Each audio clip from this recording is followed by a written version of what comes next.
দর্শক, আমাদের বাড়ির পাশে 5 বছরের মেয়েকে দর্শন চেষ্টা করছে। এই যে দেখেন, ভুক্তভোগীর মা একটু বলবে। আচ্ছা, কি হয়েছে আপনার মেয়ের সাথে একটু বলেন তো। আমার মেয়ে সকালে ঘুমাতে উঠছে 7:30টায়, তারপরে রাস্তায় গেছে আম্মু আমি খেলা কইরাই।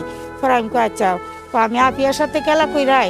পরে গেছে, পরে হ্যান থেকে আলী মোহাম্মদ আমার মেয়ের হাতে ধরে টাইমে নিছে, নিয়ে মুখে চাপ দিয়ে পরে দর্শন চেষ্টা করেছি।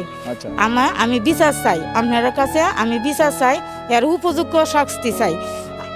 আমি কি শাস্তি 24 চাচ্ছেন? ঘন্টার ভিতরে আমি এর উপযুক্ত শাস্তি চাই, তো ফাঁসিও চাই, ফাঁসি চান নাকি? ফাঁসিও চাই, শাস্তি। তো আপনারা জানেন, আপনারা জানেন যে রামিসার ঘটনার পর অনেকেই সতর্ক হয়ে গেছে যে আর নাকি বাংলাদেশে দর্শন হবে না। তাহলে উনার 5 বছরের মেয়েকে কেন এরকম করলো? তো তার মা চাচ্ছে যে সঠিক বিচার হোক। আচ্ছা, আপনি কি হন? আমি ভাই হই। আপন ভাই।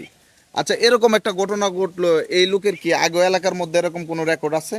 এখন তো বলতাছি, এখন তো রেকর্ড তো শুনতাছি, আছে, আরো এবারে 2-3 হানে অনেক কিছু এরকম রেকর্ড করছে। গুলো আছে। এরকম আরো আরো 2-3 জায়গার মধ্যে 2-3 জায়গা এরকম করছে, ঘটনা ঠিক ঘটেছে নাকি? দামা চাপা দিয়ে দিছে, টাকা দিয়ে দামা চাপা দিয়ে দিছে। দামাচাপা আচ্ছা, আমরা দিয়ে স্ক্রিনের মধ্যে যে যে অপরাধী তার ছবিটা আমরা স্ক্রিনের মধ্যে দিয়ে দিব। আপনারা জ্বরের গতিতে ভিডিওটি শেয়ার করবেন, এটা যাতে প্রশাসনের দৃষ্টি আকর্ষণ করে, দ্রুত যাতে আসামিকে আইনের আওতায় আনা হয়।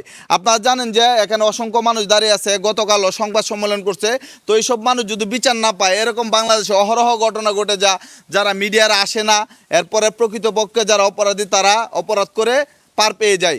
তো এই যে আপনার তো একবার প্রত্যন্ত আমার গ্রামে মেয়ের কাছে যেভাবে হয়েছে, আর কোনো মেয়ের সাথে যেমন এমন কোন ব্যবহার যাতে যাতে নাও, আমি আপনার কাছে অনুরোধ চাইতেছি।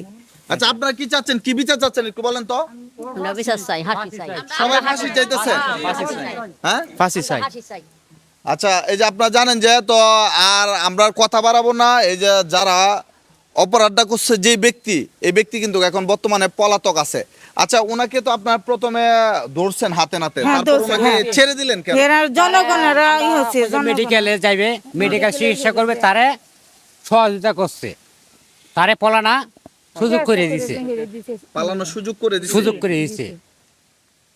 আর তারে আপনার তারে আরো হুমকি আইছে, এটা মানববন্ধন না করার জন্য।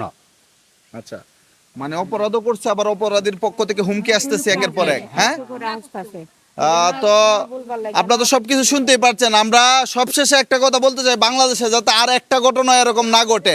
প্রত্যেকটা মানুষের যেসব ফ্যামিলির সাথে ঘটছে, প্রত্যেকটা ফ্যামিলি যাতে সঠিক বিচার পায়।